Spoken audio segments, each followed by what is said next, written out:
সদ্য সমাপ্ত নভেম্বরে দেশে বৈধ পথে ব্যাংকিং চ্যানেলে রেমিটেন্স এসেছে প্রায় 220 কোটি ডলার।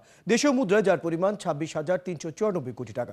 সেই হিসেবে গড়ে দেশে রেমিটেন্স এসেছে 7,33 লাখ ডলার। একক মাস হিসেবে গত বছরের তুলনায় এই বছর নভেম্বরে রেমিটেন্স বেড়েছে 12.25%। গত বছর রেমিটেন্স এসেছিল 193 কোটি ডলার। কেন্দ্রীয় ব্যাংকের তথ্য বলছে নভেম্বর মাসে রাষ্ট্রায়ত্ত ব্যাংকগুলোর মাধ্যমে এসেছে 82,42 লাখ ডলার। বিশেষায়িত একটি ব্যাংকের মাধ্যমে এসেছে 14,58 লাখ মার্কিন ডলার এবং বেসরকারি ব্যাংকগুলোর মাধ্যমে এসেছে 122,31 লাখ ডলার। বিদেশি ব্যাংকগুলোর মাধ্যমে এসেছে 63 লাখ মার্কিন ডলার সমমান রেমিটেন্স।